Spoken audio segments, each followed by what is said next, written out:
Hello दोस्तों, कैसे हैं आप सभी लोग। उम्मीद करते हैं अच्छे होंगे। तो आइए हम लोग कर रहे थे साइंस में केमिस्ट्री के टॉपिक और एमसीक्यू क्वेश्चन का आज पार्ट जो है 7 करने वाले हैं। आज पार्ट जो है 7 करने वाले हैं। हम लोग का टॉपिक चल रहा था मेटल्स, चैप्टर नंबर 10 मेटल्स चल रहा था, जिसका पार्ट 7 आज करने वाले हैं। पार्ट 6 तक अपलोड कर दिए हैं, 1 से 6 तक हम लोग पार्ट अपलोड कर दिए हैं, जिसका वीडियो आप लोग देख लीजिएगा। हम लोग कर चुके हैं 300 तक क्वेश्चन, तो आज हम लोग करेंगे 301 से 350 तक। तो चलिए सीधा चलते हैं क्वेश्चन पर। और हाँ दोस्तों, अगर आप लोग को वीडियो अच्छा लगे तो शेयर और सब्सक्राइब करना ना भूलें, क्योंकि वीडियो बनाने में बहुत मेहनत लगता है दोस्तों। तो चलिए चलते हैं सीधा क्वेश्चन पर। और आज करने वाले हैं 301 से 350 तक क्वेश्चन। आइए दोस्तों, आज का पहला क्वेश्चन 301 नंबर क्वेश्चन। संक्षारण के संबंध में निम्नलिखित में कौन एक सही नहीं है। संक्षारण के संबंध में निम्नलिखित में कौन एक सही नहीं है। दोस्तों क्वेश्चन नंबर 301, ऑप्शन ए, नमी वायु या रसायनों द्वारा धातुओं के ऊपरी सतहों पर पड़ने वाले रासायनिक प्रभाव को संक्षारण कहते हैं। बिल्कुल सही दोस्तों, ऑप्शन ए सही है। फिर ऑप्शन बी, वायु में उपस्थित ऑक्सीजन, कार्बन डाइऑक्साइड, जलवाष्प, सल्फर डाइऑक्साइड, हाइड्रोजन सल्फाइड संक्षारण हेतु जिम्मेदार है। ये भी कथन जो है सही है। ऑप्शन सी, ऑप्शन बी भी सही है, ऑप्शन ए भी सही है। ऑप्शन सी देख लेते हैं दोस्तों। संक्षारण के कारण धातु का धीरे धीरे क्षय होने लगता है, जिससे धातु कमजोर हो जाते हैं। बिल्कुल ये भी सही है। तो आप लोग का गलत आंसर यही है, यानी कि आप लोग गलत क्वेश्चन नंबर 301 में गलत चुनना था, इसलिए इसका राइट आंसर ऑप्शन डी हो जाएगा। गलत है। संक्षारण सिर्फ आयरन धातु तक ही सीमित है, अन्य धातुओं का संक्षारण नहीं होता है। बिल्कुल ये गलत है, इसलिए इसका राइट आंसर ऑप्शन डी हो जाएगा। दोस्तों इसका राइट आंसर ऑप्शन डी हो जाएगा। गलत चुनना था, गलत यही है, ऑप्शन डी नंबर। चलिए आगे बढ़ते हैं 302 नंबर क्वेश्चन। निम्नलिखित कथनों पर विचार कीजिए।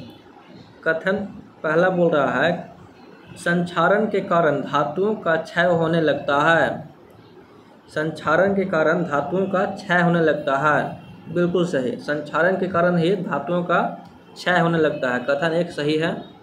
कथन दो, कभी कभी संक्षारण धातुओं के लिए लाभदायक भी होता है। बिल्कुल सही, कभी कभी जो है संक्षारण धातुओं के लिए लाभदायक होता है, इसलिए इसका राइट आंसर हो जाएगा ऑप्शन सी। ऑप्शन सी इसका राइट आंसर हो जाएगा। चलिए बढ़ते हैं आगे 303 नंबर क्वेश्चन। 303 नंबर क्वेश्चन बोल रहा है कि लोहे के एक टुकड़ों को आर्द्र वायु में कुछ दिनों तक खुला छोड़ देने पर उसकी सतह पर भूरे रंग की एक परत बन जाती है, जिसे क्या कहते हैं। दोस्तों 303 नंबर क्वेश्चन बोल रहा है कि लोहे के एक टुकड़े को आर्द्र वायु में कुछ दिनों तक खुला छोड़ देने पर उसकी सतह पर भूरे रंग की एक परत बन जाती है, जिसे क्या कहते हैं। ऑप्शन ए जंग, option B tarnish, option C patina, option D Turkish. बताइए दोस्तों 303 नंबर क्वेश्चन। तो दोस्तों इसका राइट आंसर हो जाएगा ऑप्शन ए जंग। 304 नंबर क्वेश्चन, लोहे के जंग लगने की प्रक्रिया के लिए किसकी उपस्थिति अनिवार्य है। Option A oxygen, option B जलवाष्प, ऑप्शन सी ए तथा बी दोनों, ऑप्शन डी इनमें से कोई नहीं। बताइए दोस्तों। तो इसका राइट आंसर हो जाएगा दोस्तों ऑप्शन सी ए तथा बी दोनों। लोहे के जंग लगने की प्रक्रिया के लिए ऑक्सीजन तथा जलवाष्प दोनों के रहना अनिवार्य है।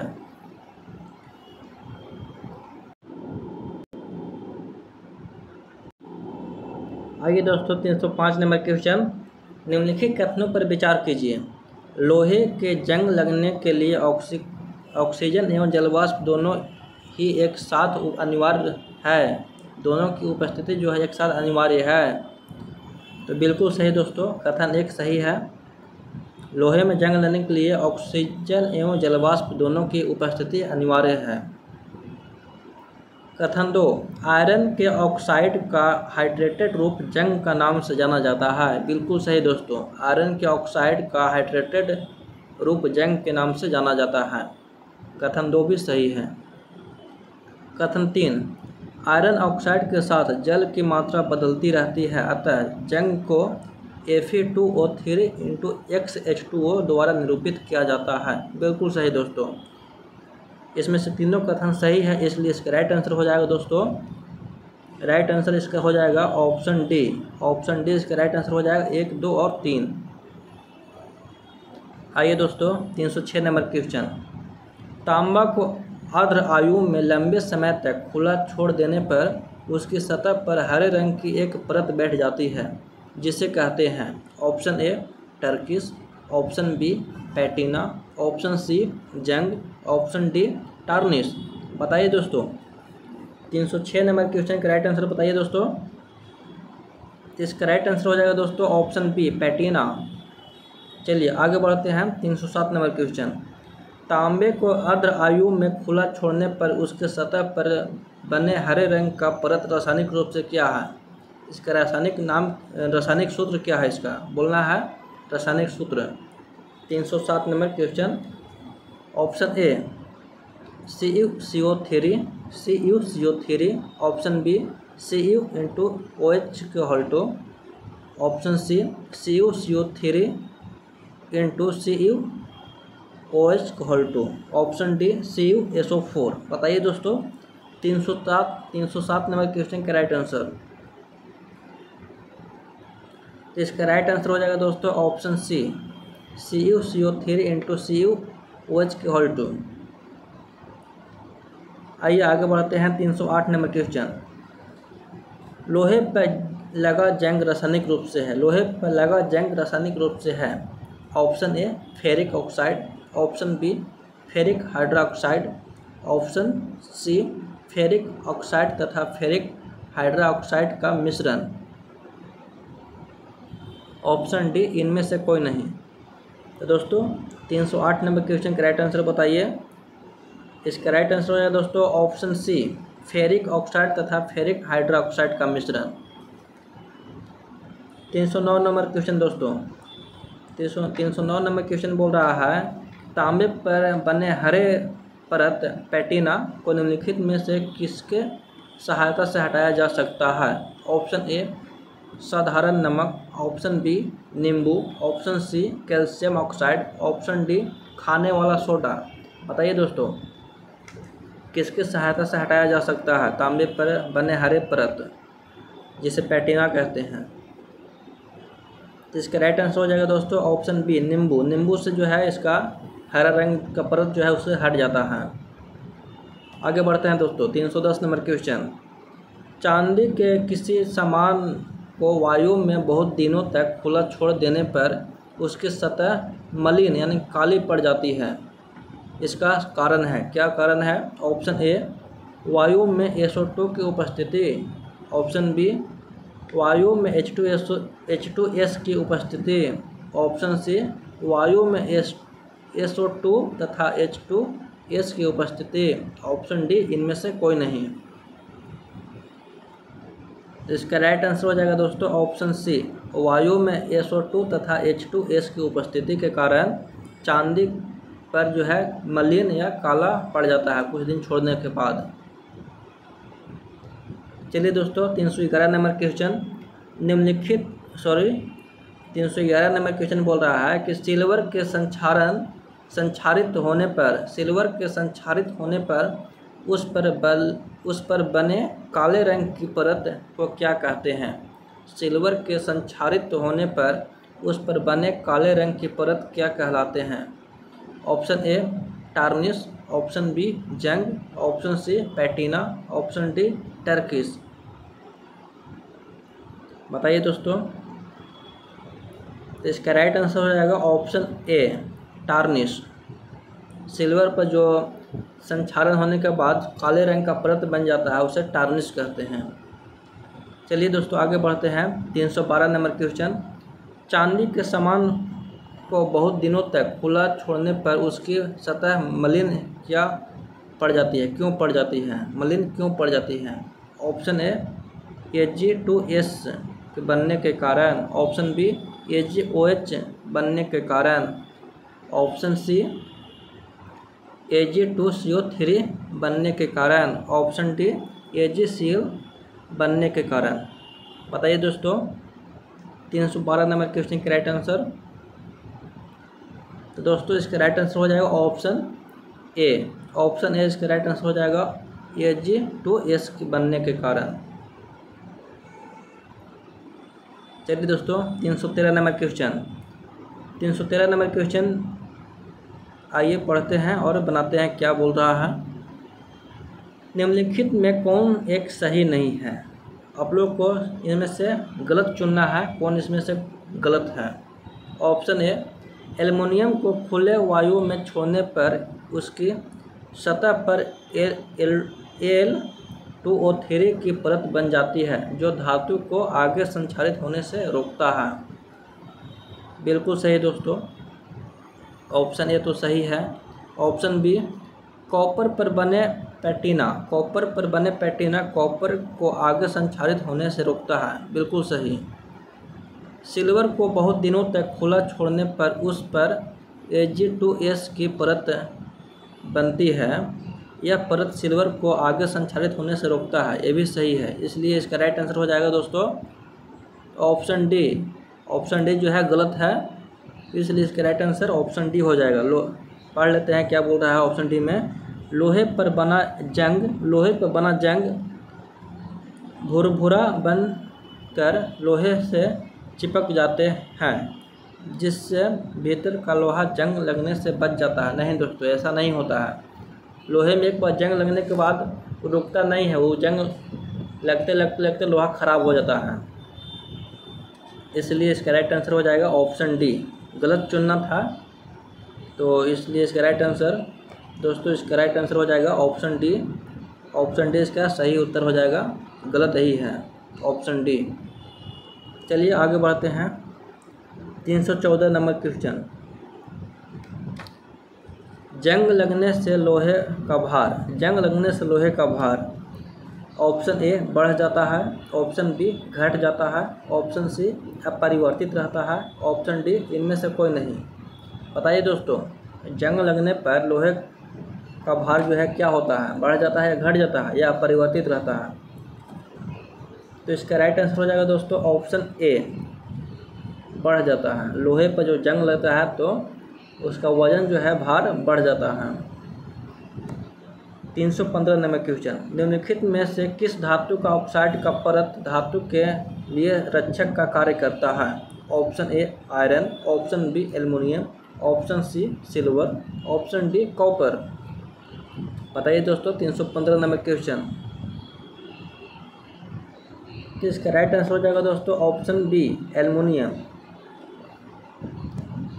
316 नंबर क्वेश्चन, किसी धातु का संक्षारण रोकने के लिए उस धातु की सतह पर टिन, निकेल, क्रोमियम, तांबा आदि धातु का परत चढ़ाना क्या कहलाता है? ऑप्शन ए जस्तीकरण, ऑप्शन बी क्रोम लेपन, ऑप्शन सी एनोडीकरण, ऑप्शन डी इनमें से कोई नहीं। बताइए दोस्तों 316 नंबर क्वेश्चन का राइट आंसर। इसका राइट आंसर हो जाएगा दोस्तों ऑप्शन बी क्रोम लेपन। आइए 317 नंबर क्वेश्चन, संक्षारण रोकने हेतु लोहा पर जस्ता की परत चढ़ाना क्या कहलाता है? संक्षारण रोकने हेतु लोहा पर जस्ता की परत चढ़ाना क्या कहलाता है? ऑप्शन ए जस्तीकरण, ऑप्शन बी क्रोम लेपन, ऑप्शन डी एनोडीकरण, ऑप्शन सी में है एनोडीकरण, ऑप्शन डी इनमें से कोई नहीं। बताइए दोस्तों। तो दोस्तों इसका राइट आंसर हो जाएगा ऑप्शन ए जस्तीकरण। आगे बढ़ते हैं दोस्तों 318 नंबर क्वेश्चन, संक्षारण रोकने हेतु एल्युमिनियम पर ऑक्साइड की परत चढ़ाना क्या कहलाता है? संक्षारण रोकने हेतु एल्युमिनियम पर ऑक्साइड चढ़ाना क्या कहलाता है? ऑप्शन ए जस्तीकरण, ऑप्शन बी क्रोम लेपन, ऑप्शन सी एनोडीकरण, ऑप्शन डी इनमें से कोई नहीं। तो दोस्तों इसका राइट आंसर हो जाएगा ऑप्शन सी एनोडीकरण। 319 नंबर क्वेश्चन, निम्नलिखित विधियों में किसके द्वारा धातुओं के संक्षारण को रोका जा सकता है? ऑप्शन ए धातु के बाहरी सतह पर ग्रीस या वार्निश की एक परत या एक पतली परत चढ़ाकर, ऑप्शन बी धातु की सतह को किसी अम्ल अवरोधक रंगों से रंगाई करके, ऑप्शन सी धातुओं को मिश्र धातुओं में परिवर्तित करते हैं, ऑप्शन डी इनमें से सभी। दोस्तों इसका राइट आंसर हो जाएगा ऑप्शन डी इनमें से सभी। ये सभी जो है ए बी और सी जो है संक्षारण को रोकने के लिए किया जाता है। चलिए आगे बढ़ते हैं दोस्तों। 320 नंबर क्वेश्चन, आइए 320 नंबर क्वेश्चन बोल रहा है कि निम्नलिखित में कौन सा विकल्प सही सुमेलित है? ऑप्शन ए सिल्वर टार्निश Ag2S को कहते हैं, नहीं, सिल्वर टार्निश Ag2S को नहीं कहते हैं, बिल्कुल गलत। ऑप्शन बी कॉपर पैटिना CaCO3 को कहते हैं, नहीं, कॉपर पैटिना CaCO3 को नहीं कहते हैं, CaCO3 को नहीं कहते हैं। ऑप्शन सी आयरन जंग Fe2O सॉरी दोस्तों, यहाँ पर सही पूछ रहा है दोस्तों, सही इसमें से कौन सा है? तो सिल्वर टार्निश जो है Ag2S को कहते हैं, बिल्कुल सही दोस्तों, सिल्वर टार्निश Ag2S को कहते हैं। कॉपर पैटिना CaCO3 को कहते हैं, बिल्कुल सही, CaCO3 को कॉपर पैटिना कहते हैं। आयरन जंग Fe2O3 XH2O का कहते हैं, बिल्कुल सही, आयरन जंग Fe2O3 XH2O को कहते हैं, इसलिए इसका राइट आंसर हो जाएगा ऑप्शन डी उपयुक्त सभी जो है सही है, ऑप्शन डी इसका राइट आंसर हो जाएगा। चलिए आगे बढ़ते हैं। 321 नंबर क्वेश्चन,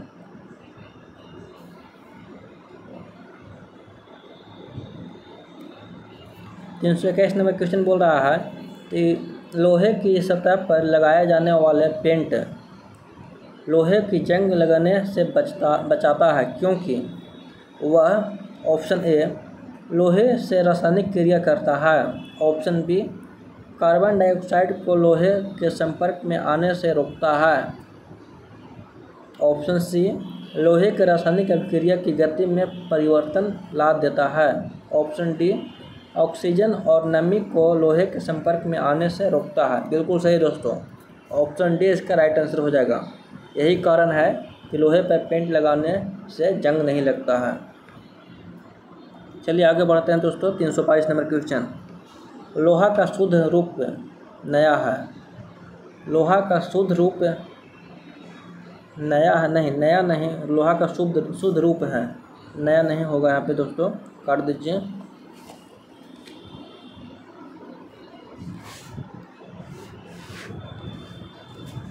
लोहा का शुद्ध रूप है, ऑप्शन ए कच्चा लोहा, ऑप्शन बी पिटवा लोहा, option C steel, option D ढलवा लोहा।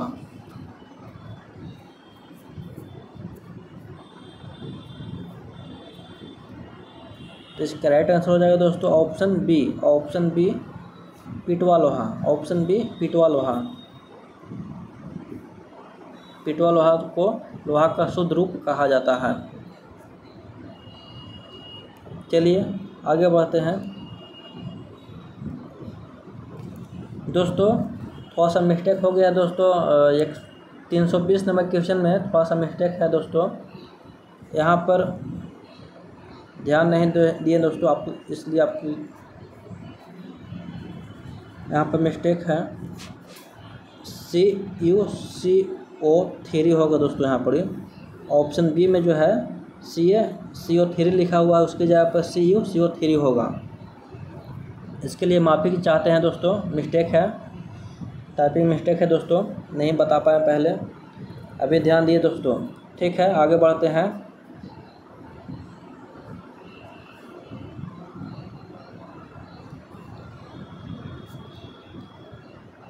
आइए 323 नंबर क्वेश्चन। लोहे का जस्तीकरण कर देने पर उसका संसार रुक जाता है। संक्षारण, संसार नहीं दोस्तों, संक्षारण होगा। यहाँ पर भी मिस्टेक है दोस्तों, संक्षारण होगा यहाँ पर, संसार नहीं संक्षारण होगा। संक्षारण रुक जाता है। लोहे का जस्तीकरण कर देने पर संक्षारण रुक जाता है, क्योंकि ऑप्शन ए, जस्ता लोहे की अपेक्षा अधिक क्रियाशील होता है। ऑप्शन बी, लोहा का उन्नांक बढ़ जाता है, लोहा का उन्नांक बढ़ जाता है। ऑप्शन सी, लोहा वायु तथा जलवाष्प के प्रति निष्क्रिय हो जाता है। ऑप्शन डी, इनमें से कोई नहीं। तो इसका राइट आंसर हो जाएगा दोस्तों ऑप्शन ए, जस्ता लोहे की अपेक्षा अधिक क्रियाशील होता है, इसलिए वायु का प्रभाव जस्ता पर ही पड़ता है, लोहा पर नहीं। आइए दोस्तों 324 नंबर क्वेश्चन। 324 नंबर क्वेश्चन बोल रहा है दोस्तों कि निम्नलिखित में किस खनिज में ऑक्सीजन नहीं होता है। निम्नलिखित में किस खनिज में ऑक्सीजन नहीं होता है। Option A, bauxite. Option B, haematite. Option C, calcite. Option D, cryolite. बताइए दोस्तों किस खनिज में ऑक्सीजन नहीं होता है। तो दोस्तों इसका राइट आंसर हो जाएगा क्रायोलाइट। क्रायोलाइट में ऑक्सीजन नहीं होता है। आगे बढ़ते हैं दोस्तों 325 नंबर क्वेश्चन। निम्नलिखित में कौन सा कथन सही नहीं है। निम्नलिखित में कौन सा कथन सही नहीं है। ऑप्शन ए, शुद्ध अथवा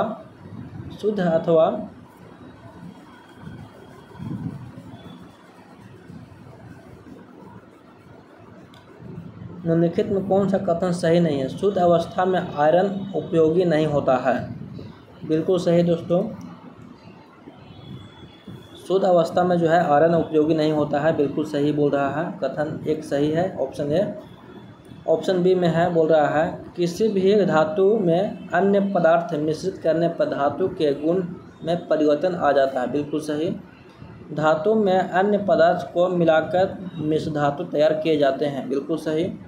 मिश्र धातु बनाते समय धातु में केवल धातु को ही मिश्रित किया जा सकता है, धातु को नहीं।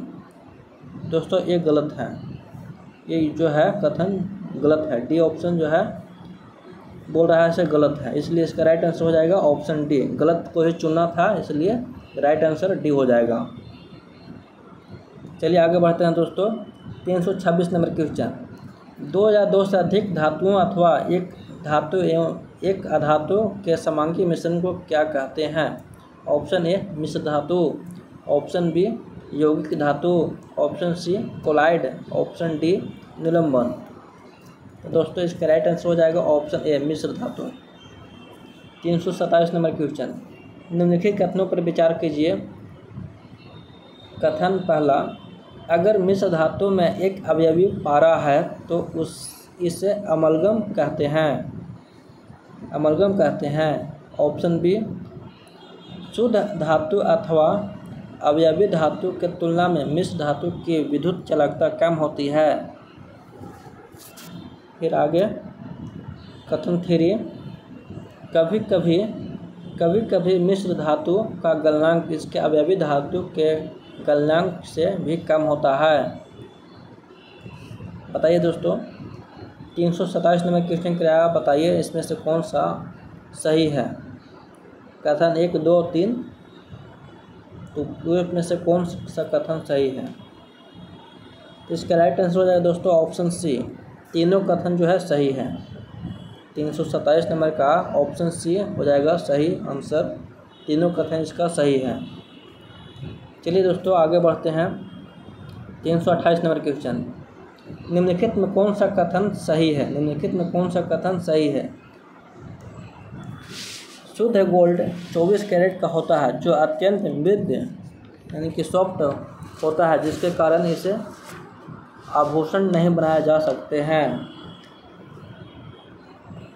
ऑप्शन बी, ये तो सही है बोल रहा है, ये सही ही बोल रहा है ऑप्शन ए। ऑप्शन बी देख लेते हैं। गोल्ड को कठोर बनाने के लिए सिल्वर अथवा कॉपर के साथ इसका मिश्र धातु बनाया जाता है। बिल्कुल सही दोस्तों। ऑप्शन सी, भारतवर्ष में सामान्यतः गहनों एवं आभूषण के निर्माण के लिए 24 कैरेट गोल्ड का उपयोग किया जाता है। बिल्कुल सही दोस्तों, इसलिए इसका राइट आंसर हो जाएगा दोस्तों ऑप्शन डी, इनमें से सभी। 328 नंबर का राइट आंसर हो जाएगा ऑप्शन डी, इनमें से सभी। चलिए दोस्तों आगे बढ़ते हैं। 329 नंबर क्वेश्चन। मिश्र धातु की आघातवर्धनीयता तथा तन्यता उसके अवयवी धातु के तुलना में ऑप्शन ए अधिक होती है, ऑप्शन बी कम होती है, ऑप्शन सी बराबर होती है, ऑप्शन डी इनमें से कोई नहीं। तो दोस्तों इसका राइट आंसर हो जाएगा ऑप्शन बी, कम होती है। मिश्र धातु के आघातवर्धनीयता तथा तन्यता उसके अवयवी धातु की तुलना में जो है कम होता है। ऑप्शन बी जो है इसका राइट आंसर हो जाएगा। चलिए आगे बढ़ते हैं। 330 नंबर क्वेश्चन। 330 नंबर क्वेश्चन बोल रहा है दोस्तों कि मिश्र धातुओं के गुणांक तथा विद्युत चालकता उसके अवयवी धातु के तुलना में है।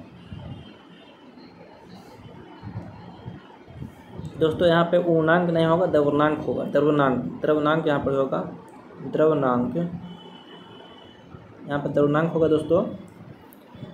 मिश्र धातुओं के द्रव्यनांक तथा विद्युत चालकता उसके अवयवी धातु की तुलना में ऑप्शन ए कम होती है, ऑप्शन बी अधिक होती है, ऑप्शन सी अपरिवर्तित रहती है, ऑप्शन डी इनमें से कोई नहीं। तो दोस्तों इसका राइट आंसर हो जाएगा ऑप्शन ए, कम होती है। Question number 331। निम्नलिखित कथनों पर विचार कीजिए। कथन पहला बोल रहा है धातुओं को मिश्र धातु में परिवर्तित कर देने पर उसकी गुणवत्ता एवं मजबूती बढ़ जाती है। तो बिल्कुल दोस्तों कथन एक जो है सही ही है। कथन दो, मिश्र धातु संक्षारण अवरोधक होते हैं। बिल्कुल सही दोस्तों, इसलिए इसका राइट आंसर हो जाएगा ऑप्शन सी, एक तथा दो दोनों सही हैं। आइए दोस्तों 332 नंबर क्वेश्चन। निम्नलिखित में कौन सा एक मिश्र धातु नहीं है? ऑप्शन ए इस्पात, ऑप्शन बी पीतल, ऑप्शन सी कांसा, ऑप्शन डी जिंक। मिश्र धातु नहीं है, बताइए दोस्तों। तो राइट आंसर हो जाएगा ऑप्शन डी, मिश्र धातु नहीं है जिंक। जिंक एक तत्व है, एक धातु है। आइए दोस्तों 333 नंबर क्वेश्चन। इस्पात मुख्य मिश्र धातु है। इस्पात जो है मुख्य मिश्र धातु है। ऑप्शन ए लोहा तथा कार्बन, ऑप्शन बी लोहा तथा एल्युमिनियम, ऑप्शन सी लोहा तथा मैग्नीज, ऑप्शन डी लोहा तथा टंगस्टन। बताइए दोस्तों इस्पात जो है मिश्र धातु है किसका? तो इसका राइट आंसर हो जाए दोस्तों ऑप्शन ए, इस्पात जो है लोहा तथा कार्बन का मिश्र धातु है। Question number 334। निम्नलिखित कथनों पर विचार कीजिए। निम्नलिखित कथनों पर विचार कीजिए। कथन पहला, इस्पात में कार्बन का अंश हलवा नहीं दोस्तों, ढलवा यहाँ पे होगा दोस्तों। यहाँ पे हलवा नहीं ढलवा होगा,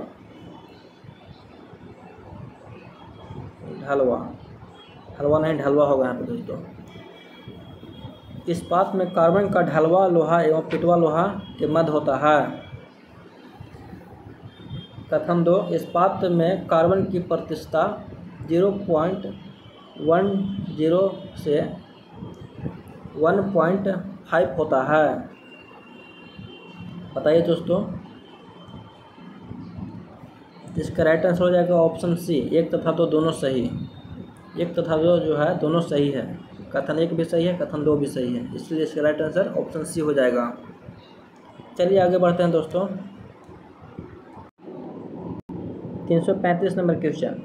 स्टील का उत्पादन क्रिया होता है। स्टील का उत्पादन क्रिया किया जाता है। स्टील का उत्पादन किया जाता है। स्टील का उत्पादन किया जाता है। ऑप्शन ए बेशेमर प्रक्रमण द्वारा, बेशेमर प्रक्रमण द्वारा, ऑप्शन बी हैमर प्रक्रमण द्वारा, ऑप्शन सी ओस्टवाल प्रक्रमण द्वारा, ऑप्शन डी संपर्क विधि द्वारा। बताइए दोस्तों 335 नंबर क्वेश्चन का राइट आंसर। तो इसका राइट आंसर हो जाएगा दोस्तों ऑप्शन ए बेसेमर प्रक्रमण द्वारा। आइए दोस्तों 336 नंबर क्वेश्चन, निम्नलिखित कथनों पर विचार कीजिए।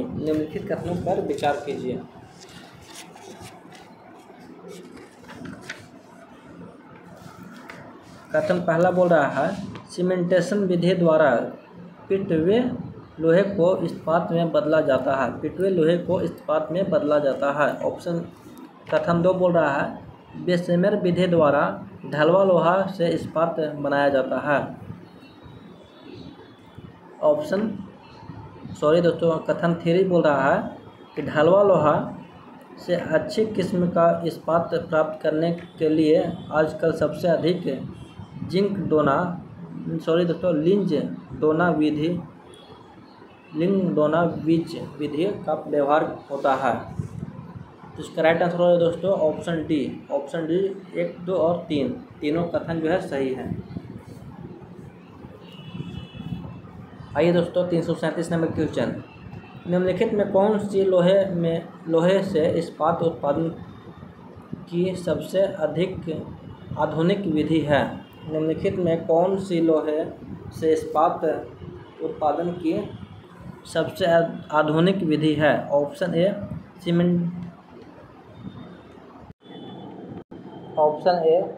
सीमेंस मार्टिन विधि, ऑप्शन बी लिंच डोनाविच विधि, ऑप्शन सी बेसेमर विधि, ऑप्शन डी ए तथा बी दोनों। बताइए दोस्तों 337 नंबर क्वेश्चन का राइट आंसर। इसका राइट आंसर है दोस्तों ऑप्शन डी ए तथा बी दोनों। आइए दोस्तों 338 नंबर क्वेश्चन, निम्नलिखित में कौन सा कथन असत्य है? ऑप्शन ए स्टील में कार्बन का अंश 0.1 से 1.5% तक बदलता रहता है।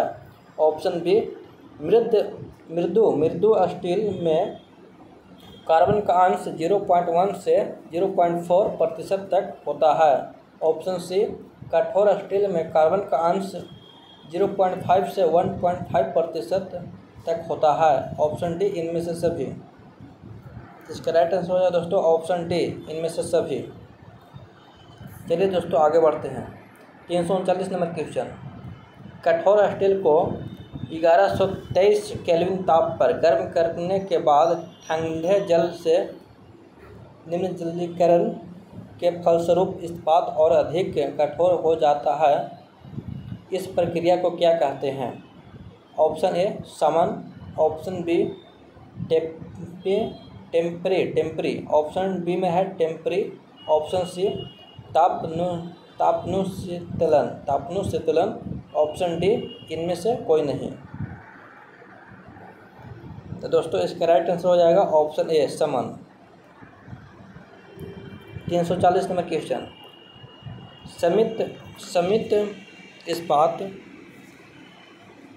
समित इस्पात को गर्म करके धीरे धीरे ठंडा होने दिया जाए तो इस्पात लचीला तथा कम भंगुर हो जाता है। इस प्रक्रिया को क्या कहते हैं? ऑप्शन ए समन, ऑप्शन बी टेम्परी, ऑप्शन सी अनिलीकरण, ऑप्शन डी इनमें से कोई नहीं। तो दोस्तों इसका राइट आंसर हो जाएगा ऑप्शन बी टेम्परी। आइए दोस्तों 341 नंबर क्वेश्चन, इस्पात को रक्त तप्त गर्म कर पुनः धीरे धीरे ठंडा करना ताकि इस्पात मृद यानी सॉफ्ट हो जाए क्या कहलाता है? ऑप्शन ए समन, ऑप्शन बी टेम्परी, ऑप्शन सी अनिलीकरण, ऑप्शन डी इनमें से कोई नहीं। तो दोस्तों इसका राइट आंसर हो जाएगा ऑप्शन सी अनिलीकरण।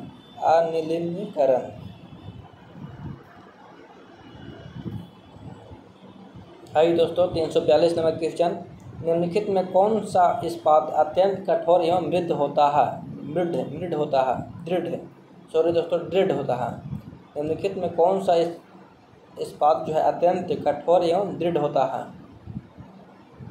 ऑप्शन ए मैग्नीज इस्पात, ऑप्शन बी क्रोमियम इस्पात, ऑप्शन सी कोबाल्ट इस्पात, ऑप्शन डी सिलिका इस्पात। बताइए दोस्तों। 342 नंबर क्वेश्चन का राइट आंसर ऑप्शन ए हो जाएगा मैग्नीज इस्पात। 343 नंबर क्वेश्चन, हेलमेट तथा सेल संतुलन यंत्र किस इस्पात से निर्मित किए जाते हैं? ऑप्शन ए मैग्नीज इस्पात, ऑप्शन बी कोबाल्ट इस्पात, ऑप्शन सी सिलिका इस्पात, ऑप्शन डी जंगरोधी इस्पात। दोस्तों इसका राइट आंसर हो जाएगा ऑप्शन ए मैग्नीज इस्पात। 344 नंबर क्वेश्चन, मैग्नीज इस्पात में मैग्नीज की प्रतिशत मात्रा कितनी होती है? मैग्नीज इस्पात में मैग्नीज की प्रतिशत मात्रा कितनी होती है? ऑप्शन ए 7 से 20 यानी कि 7 से 20% तक, ऑप्शन बी 15 से 20% तक, ऑप्शन सी 35%, ऑप्शन डी 15%। तो दोस्तों इसका राइट आंसर हो जाएगा ऑप्शन ए 7 से 20% तक होता है। आइए दोस्तों 345 नंबर क्वेश्चन, ट्रांसफार्मर तथा विद्युत चुम्बक बनाने में किस इस्पात का उपयोग किया जाता है? ऑप्शन ए कोबाल्ट इस्पात, ऑप्शन बी सिलिका इस्पात, ऑप्शन सी मैग्नीज इस्पात, ऑप्शन डी जंगरोधी इस्पात। तो दोस्तों इसका राइट आंसर हो जाएगा ऑप्शन बी सिलिका इस्पात। आइए दोस्तों 346 नंबर क्वेश्चन, निम्नलिखित में कौन सा इस्पात अम्ल प्रतिरोधी होता है अतः इससे अम्लों के परिवहन एवं धुलाई के लिए पंपों एवं पाइपों का उत्पादन करते हैं? ऑप्शन ए मैग्नीज इस्पात, ऑप्शन बी कोबाल्ट इस्पात, ऑप्शन सी सिलिका इस्पात, ऑप्शन डी निकेल इस्पात। तो दोस्तों इसका राइट आंसर हो जाएगा ऑप्शन सी सिलिका इस्पात। 346 नंबर का ऑप्शन सी सिलिका इस्पात। आइए दोस्तों 347 नंबर क्वेश्चन, अस्थायी चुंबक किससे बनाया जाता है? ऑप्शन ए नरम लोहा, ऑप्शन बी इस्पात, ऑप्शन सी तांबा, ऑप्शन डी कोबाल्ट। तो दोस्तों इसका राइट आंसर हो जाएगा ऑप्शन बी इस्पात। नरम लोहा जो है, नरम चुंबक जो है, सॉरी दोस्तों अस्थायी चुंबक जो है इस्पात से बनाया जाता है। 348 नंबर क्वेश्चन, अस्थायी चुंबक किस इस्पात से बनाए जाते हैं? ऑप्शन ए कोबाल्ट इस्पात, ऑप्शन बी मैग्नीज इस्पात, ऑप्शन सी सिलिका इस्पात, ऑप्शन डी जंगरोधी इस्पात। इसका राइट आंसर हो जाएगा दोस्तों ऑप्शन ए कोबाल्ट इस्पात।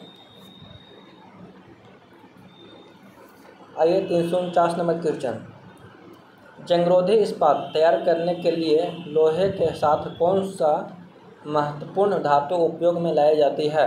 Option A aluminium, option B chromium, option C tin, option D carbon. दोस्तों इसका राइट आंसर हो जाएगा ऑप्शन बी क्रोमियम। आइए दोस्तों आज का लास्ट क्वेश्चन है 350 नंबर क्वेश्चन, जंग रहित लोहा बनाने में प्रयुक्त महत्वपूर्ण धातु है? ऑप्शन ए क्रोमियम एवं निकेल, ऑप्शन बी टंगस्टन एवं वेडनियम, ऑप्शन सी क्रोमियम एवं टंगस्टन, ऑप्शन डी निकेल एवं कोबाल्ट। बताइए दोस्तों 350 नंबर क्वेश्चन जो कि आज का लास्ट क्वेश्चन है, आखिरी क्वेश्चन है। बताइए दोस्तों 350 नंबर क्वेश्चन का राइट आंसर। तो दोस्तों इसका राइट आंसर हो जाएगा ऑप्शन ए क्रोमियम एवं निकेल इसका राइट आंसर हो जाएगा। तो चलिए दोस्तों आज के लिए इतना ही, मिलते हैं अगले वीडियो में। अगले वीडियो में हम लोग करेंगे 351 से 400 तक, हो सकता है तो पूरा कल कर देंगे। अगले वीडियो में जो है हो सकता है तो पूरा कर देंगे। 427 तक इसमें क्वेश्चन है, टोटल क्वेश्चन इसमें 427 है, तो हो सकता है कल पूरा कर सकते हैं अगले वीडियो में, नहीं तो फिर 400 तक करेंगे। उसके बाद अगले वीडियो में 27 क्वेश्चन करेंगे, देखेंगे जैसा होगा वैसा कर देंगे। कोशिश करेंगे कि अगले वीडियो में पूरा चैप्टर समाप्त करने के लिए। चलिए मिलते हैं अगले वीडियो में। आज के लिए इतना ही। Thank you, take care.